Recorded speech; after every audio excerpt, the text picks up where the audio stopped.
오늘은 광고해드린 대로 종교개혁 주일입니다. 1517년에 마틴 루터가 자기가 담임하고 있는 비텐베르크 성당 정문에 가톨릭 교회에 대한 반박하는 95개 조항을 붙임으로써 종교개혁에 불이 붙었습니다.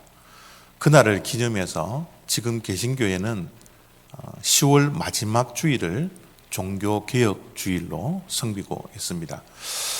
기독교가 이제 세 분파로 나뉘어지게 되었죠. 구교라고 이야기하는 우리 가톨릭 교회가 있고요. 또 여러분들이 잘 익숙하지 않을지 모르겠지만 동방정교회라는 교회도 있습니다. 흔히 러시아 정교회 또 그리스 정교회라고 그렇게 이야기를 하죠. 그렇게 동방정교회도 기독교고요.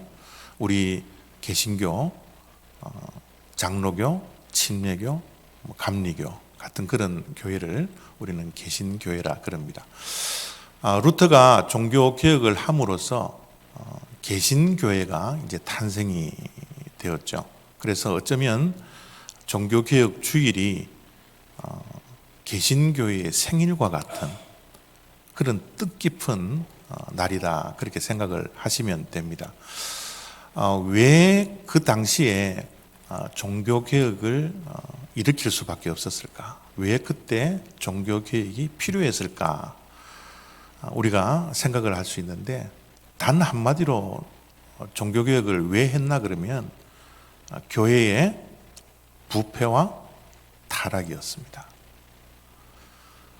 교회가 우리가 상상할 수 없을 만큼 타락했고 또 부패했기 때문에 종교개혁을 할 수밖에 없었던 겁니다. 지난주 설교 말씀을 기억하실지는 모르겠지만 우리 개신교의 구원관, 성경관은 구원은 은혜로 믿음으로 말미암아 구원을 받는다. 우리의 행위에 있지 않습니다. 우리가 자랑할 것이 아무것도 없어요.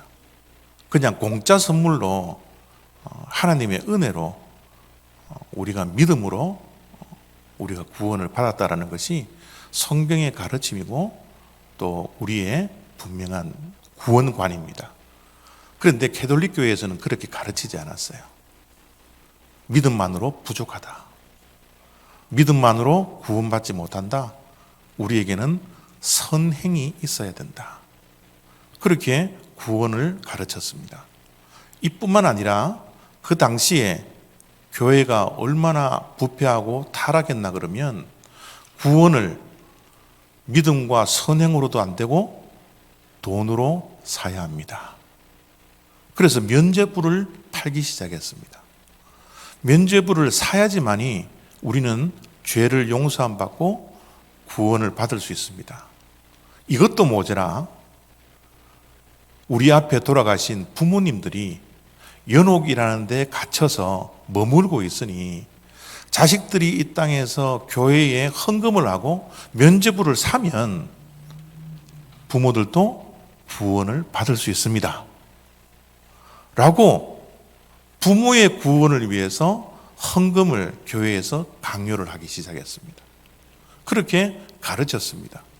구원은 하나님의 말씀에 오직 믿음으로만 주어진다라고 분명히 말씀 속에 기록되어져 있는데 교회가 이것을 변질시켜서 선행이 있어야 됩니다. 돈을 내야 합니다. 헌금을 해야 합니다. 그리고 교회에 들어온 헌금을 착복하고 선하지 못한 곳에 사용했던 것이 그 당시에 부패된 교회였습니다. 이런 부패되고 타락한 교회의 모습을 보면서 마틴 루터는 우리 모두는 말씀으로 돌아가야 합니다. 종교개혁 운동은 가톨릭 교회에 반박하는 게 아니었어요. 그런 반박으로 일어난 종교개혁이 아니라 종교개혁은 말씀으로 돌아가자는 말씀 운동이었습니다. 말씀이 우리에게 구원이 믿음으로만 주어진다면 우리는 그렇게 믿고 그렇게 살아가야 합니다. 의인은 오직 믿음으로 살아가야 합니다. 라고 말씀으로 돌아가는 운동이 바로 종교개혁이었습니다. 그래서 종교개혁가들이 개신교회의 신앙의 원리 5가지를 가르치고 있는데요. 이 5가지를 꼭 붙들고 우리 개신교회는 신앙생활을 해야 합니다. 라고 5가지 오직이라는 것을 말하기 시작했습니다. 오직 성경. 우리의 생각과 우리의 판단과 우리의 모든 결정들은 오직 성경이 있습니다. 성경이 우리의 삶의 기준입니다. 성경으로 돌아가야 합니다. 그리고 우리가 받는 구원, 오직 예수 그리스도, 오직 은혜, 오직 믿음으로만 주어집니다. 이렇게 살아가는 우리 개신교회의 성도들의 삶은 오직 하나님의 영광을 위해서 살아가야 합니다. 이렇게 5가지 신앙의 원리를 주장하게 되었던 것이죠. 지금 종교개혁을 한 지가 504년이 지났습니다. 504년이 지난 이 개신교회에 많은 사람들이 제2의 종교개혁이 필요할 때라고 이구동성으로 이야기하고 있는 때에 우리가 살아가고 있습니다. 특별히 한국 교회에도 제2의 종교개혁이 필요하다. 우리 개신교회의 신앙의 원리는 저 5가지 뿐인데 저 5가지를 가슴에 품지 않고 왜곡하여서 신앙생활을 하고 있는 현대교회를 바라보면서 제2의 종교개혁이 필요하다라고 말씀을 하고 있습니다. 교회마다 십자가는 있지만 십자가의 삶이 사라져버렸습니다. 누구든지 십자가를 지기 싫어합니다. 십자가를 상징적으로 가지고 다니고 몸에 품고는 있지만 십자가의 삶이 상실해져 버린 것이 지금 현대 교회의 모습입니다. 교회에 출석하는 교인들은 많지만 예수님의 진정한 제자들이 사라져버린 지금 현대 교회에 정말 종교개혁이 필요합니다 라고 말을 합니다. 우리는 이 땅에 청지기로서의 삶을 살아야 하는데 우리가 주인인 것처럼 내 마음대로 내 뜻대로 청지기로서의 삶이 아니라 주인으로서 하루하루를 살아가는 현대의 교인들의 모습을 보게 됩니다. 교회가 세상에 소망을 주어야 하는데 이제는 실망의 대상이 되어버렸습니다. 오히려 세상이 교회를 염려하는 시대, 그 시대에 우리가 살고 있다라는 겁니다. 이럴 때 제2의 종교개혁, 이 종교개혁이 필요하다고 많은 사람들이 이야기하고 있습니다. 특별히 현대교회의 성도들에게는 영적인 무감각이 있기 때문에 종교개혁을 해야 합니다 라고 말씀을 합니다. 어떤 영적인 무감각이 현대교회에 있습니까? 우리는 날마다 주님 앞에서 회개하며 살아야 합니다. 그런데 내가 죄인이라는 것을 깨닫지도 못하고 죄를 짓고 있다는 것을 또 인정하지 못하고 그 죄를 깨닫지 못하니까 내가 하나님 앞에서 회개하지 못하는 겁니다. 강대상에서 회개의 설교가 사라진 지가 벌써 오래되었습니다. 성도님들에게 위로의 말씀을 전할 뿐이지 회개하라는 회개의 말씀이 강대상에서 사라진 게 지금 현대교회입니다. 구원에 대한 날마다의 감격과 감사 속에서 우리는 살아야 하는데 그 기쁨이 우리들에게 충만해야 되는데 구원에 대한 감격도 사라져버리고 구원에 대한 감사도 사라져버리고 그 구원의 감격과 감사가 사라지니 우리의 삶 속에 조그만 어려움이 있어도 기쁨이 사라져버리는 그런 시대에 우리가 살고 있기 때문에 지금 현대교회에 제2의 종교개혁이 필요합니다 라고 이야기를 하고 있습니다. 성서시대는 가장 심각한 질병이 문둥병이었습니다. 한센병이었죠. 종교개혁을 하던 그 시대에는 부패와 타락이 심각한 것이었습니다. 현대교회는 이런 영적인 무감각증에 있기 때문에 우리 또한 심각하게 교회를 바라봐야 하고 교회를 이루고 있는 우리들을 바라봐야 하는 것입니다. 요즘을 네 가지가 없는 시대에 우리는 살고 있습니다. 그렇게 이야기를 합니다. 무관심합니다. 이웃에도 무관심하고요.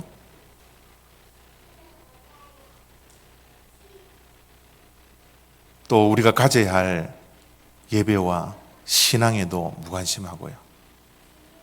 무감동합니다. 무기력합니다. 감각이 없어요. 죄에 대한 감각, 회개에 대한 감각. 예배를 드리는 가운데 성령님이 이곳에 임재하셔서 성령님과 함께 우리가 예배를 해야 하는데 성령님에 대한 감각도 없은 채 우리가 예배를 드리고 있는, 감각이 사라진 그런 시대에 우리가 살아가고 있는 것이죠. 특별히 이 종교개혁주의를 맞이하면서 우리에게는 또 다른 어떤 무감각이 있는가?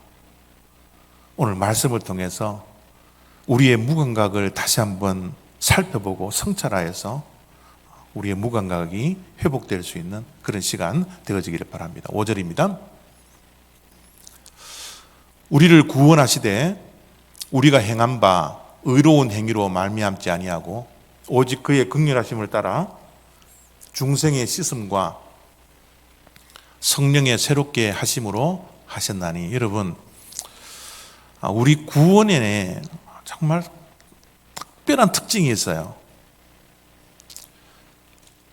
그 구원의 특징 가운데 하나가 오늘 본문 5절 말씀 속에 잘 나와 있는데, 제가 오렌지색으로 표시를 해놓은 것을 한번 보십시오. 우리를 하나님의 은혜로 구원해 주셨어요. 그런데 그 구원은 성령의 새롭게 하심으로 되었다라는 겁니다. 우리가 무엇을 해서, 우리가 의로운 일을 많이 해서, 우리가 어떤 조건을 갖추어서 우리가 구원받은 것이 아니라 우리의 구원은 성령 하나님께서 우리를 새롭게 함으로 우리가 구원을 받았다라는 말씀이에요. 구원의 특징은요, 새롭게 되는 겁니다. 구원받은 우리들은 새롭게 되는 거예요. 새로움이 우리의 삶을 지배해야 합니다. 고린도후서 5장 17절 말씀에는 이렇게 기록되어져 있어요. 하나님께서 말씀하십니다.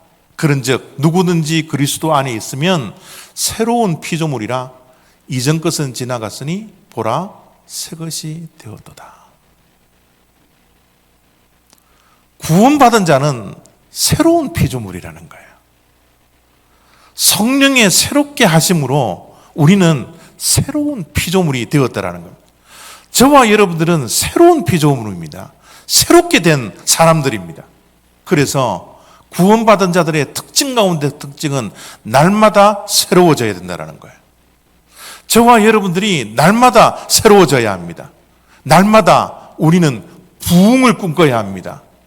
숫자의 부흥이 아니라 날마다 내 마음속에 있는 죄들이 떠나고 내 안에 성령님이 임재하시고 새로운 삶을 살아가는 그 부흥, 우리는 날마다 그 부흥을 꿈꿔야 하고요, 날마다 변화를 기대해야 하고요, 날마다 새로워져야 하는 겁니다. 왜냐하면 구원은 새로움이기 때문에 그래요. 근데 여러분, 우리의 삶을 돌이켜 보십시오. 새롭게 됨에 대한 소망이 우리들에게 있습니까? 날마다 우리가 새로워져야 된다라는 그 소망을 품고 하루하루를 살아가고 있습니까? 우리는 날마다 마음이 새로워져야 합니다. 우리는 날마다 생각이 새로워져야 됩니다. 우리가 기도를 매일 하지만 이 기도도 새로운 기도를 해야 합니다. 말씀을 우리가 읽고 보고 하지만 말씀까지도 날마다 새로워져야 돼요. 매주 듣는 설교가 새롭게 들려져야 합니다. 우리의 삶이 매일매일 변화되고 새로워지는 것, 이것이 바로 구원받은 자들의 특징이기 때문에 우리는 날마다 새로워지는 것에 대한 사모함이 우리들에게 있어야 합니다. 그런데 이 새로움에 대한 감각이 우리에게 상실되어져 가고 있다는 겁니다. 너무나 안타깝게도요, 우리의 새로움은 절대로 멈춰서는 안 됩니다. 우리의 나이에 상관없이 하나님께서 부르시는 그날까지 우리는 날마다 새로워질 수 있도록 우리의 구원의 완성을 이루어 가야 합니다. 하루에 1%만이라도 많은 것을 변화시키고 많은 것을 새로워지려고 하는 그런 것보다는 하루에 단 1%만이라도 하나님의 사랑 안에서, 은혜 속에서 우리가 변화되어야 되겠다, 새로워져야 되겠다라는 그런 각오를 이 종교개혁 주의를 맞이하면서 저와 여러분들이 가져야 할 각오인 것입니다. 조금씩 바꾸다 보면요, 우리는 새로워집니다. 새로움에 대한 소망이 없어 그냥 멈춰 있는 것이 아니라, 후퇴하는 신앙이 아니라 내가 하루에 단 1%라도 바꿔지고 변화되어야 되겠다라는 이 각오를 가지고, 소망을 가지고 바뀌다 보면 우리의 삶이 새로워진다는 것 기억할 수 있는 이 시간이 되어지기를 바랍니다. 그런데 오늘 말씀을 가만히 들여다보면 이 새로워진다라는 이 새로움의 주체가 내 자신이 아닙니다. 새로움의 주체는 성령 하나님이세요. 그죠? 오늘 말씀 5절을 보면 우리를 구원하시되 성령의 새롭게 하심으로 하셨나니.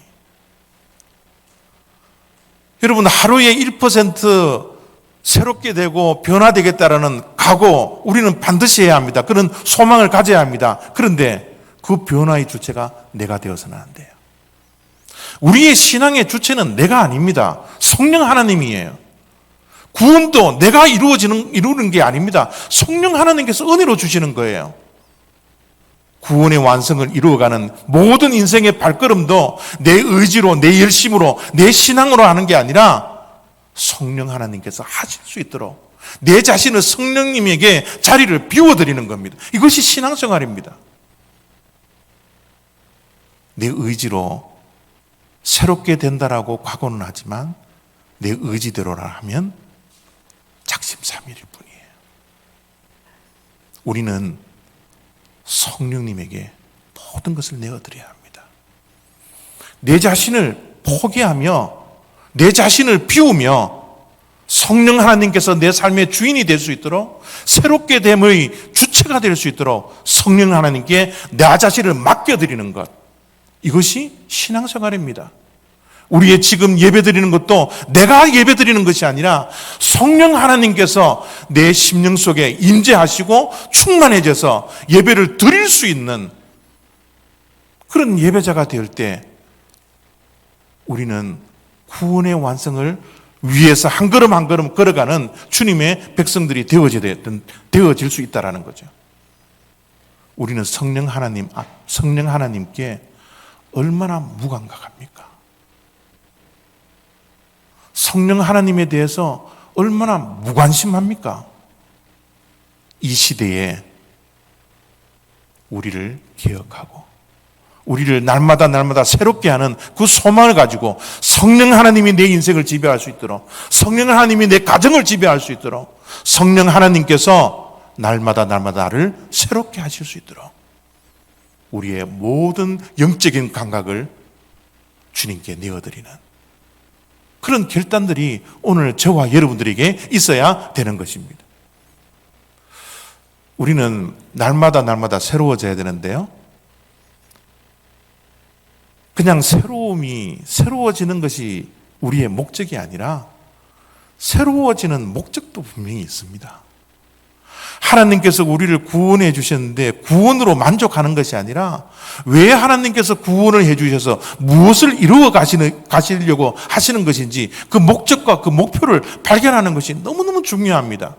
우리가 이 땅에서 먹고 사는 것이 중요하지만 그것이 전부가 아니라 하나님께서 우리를 구원해 주시고 하나님께서 우리를 이 땅에 보내주신 그 목적을 발견하고 목적 따라 사는 것이 얼마나 중요한지 모릅니다.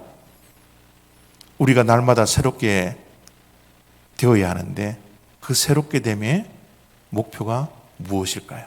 7절 8절입니다. 우리로 그의 은혜를 힘입어 의롭다 하심을 얻어 영생의 소망을 따라 상속자가 되게 하려 하심이라. 이는 하나님을 믿는 자들로 하여금 조심하여 선한 일을 힘쓰게 하려 함이라. 여러분, 우리는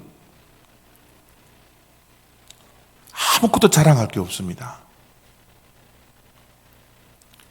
하나님의 은혜를 힘입어 우리는 구원받았고요. 하나님의 자녀가 되는, 하나님의 상속자가 되는 그 영광을 우리가 지금 누리고 있어요. 구원받은 자들, 그런데 그 상속자가 된 것이 목표가 아니라, 그 목적이 아니라, 이는 왜냐하면 하나님께서 우리를 은혜를 힘입어 구원해 주신 그 이유는, 그 목표를 향하여서 걸어가야 할 그 인생은 뭐라고요? 선한 일을 힘쓰게 하려 함이라. 우리가 날마다 새롭게 되는 목적이 무엇입니까? 선한 일을 열심히 하라는 거예요. 에베소서에는요, 이런 말씀을 합니다. 우리의 지으심을, 우리의 만드심을 하나님께서 해주셨는데 그 이유가 뭔지 분명히 이렇게 말씀하고 있습니다. 우리는 그가 만드신 바라 그리스도 예수 안에서 선한 일을 위하여 지으심을 받은 자니. 우리는 날마다 새롭게 되어야 합니다. 성령 하나님께서 우리를 날마다 새롭게 해 주셔야 합니다. 그런데 그 새로움의 목적이 바로 선한 일을 열심히 하도록, 선한 일을 하기 위함이라는 겁니다. 순서를 잘 기억하십시오. 선한 일을 했기 때문에 우리가 구원받는 게 아닙니다. 구원받은 자들이 이제 선한 일을 하도록 우리를 날마다 하나님께서 새롭게 우리를 빚어 가신다라는 거예요. 우리가 구원을 받은 자라고 믿는다면, 구원의 확신을 가진 자라면 이제는 우리에게는 선한 일을 행하는 그 노력이, 그 열심이 우리들에게 있어야 된다라는 것. 그럼 성경에서 말하는 선한 일이라는 게 무엇일까요?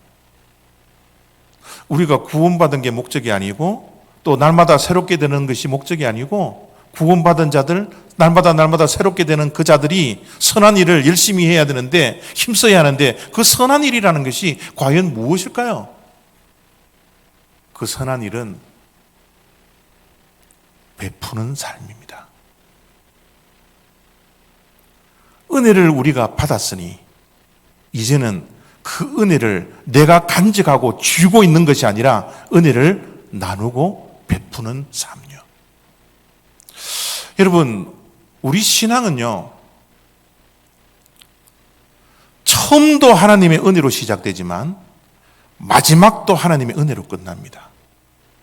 그 과정도 하나님의 은혜예요. 우리의 신앙은 은혜를 빼고서는 아무것도 설명할 수가 없습니다.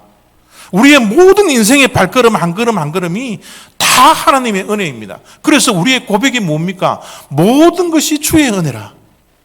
나의 나된 것은 모든 것이 하나님의 은혜라. 사도 바울이 고백했던 것처럼 우리의 모든 인생의 발걸음 한 걸음이 주의 은혜임을 알고 깨닫고 고백하고 감사하며 감격하며 살아가는 것, 그것이 우리 신앙의 전부입니다.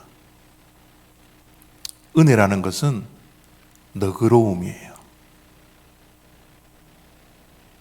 하나님은 우리의 죄를 보시지 아니하고 너그러움으로 예수 그리스도를 우리들에게 보내주셔서 우리에게 은혜를 주셨어요.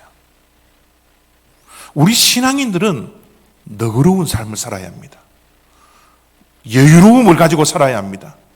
남의 잘못을 질책하고 정죄하고 판단하고 심판하는 자리에 있는 것이 아니라 너그러움으로 받아들여주고 너그러움으로 우리가 공짜로 받았던 이 은혜를 나누며 베풀며 살아가는 그 인생이 우리의 신앙생활의 전부가 되어야 합니다.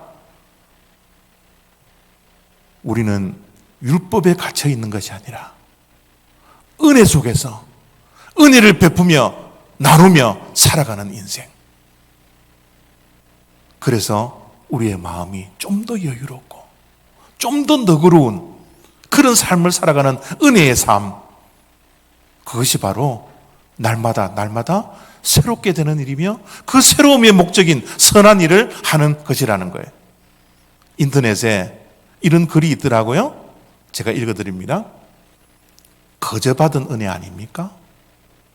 예. 우리는 거저 은혜를 받았습니다.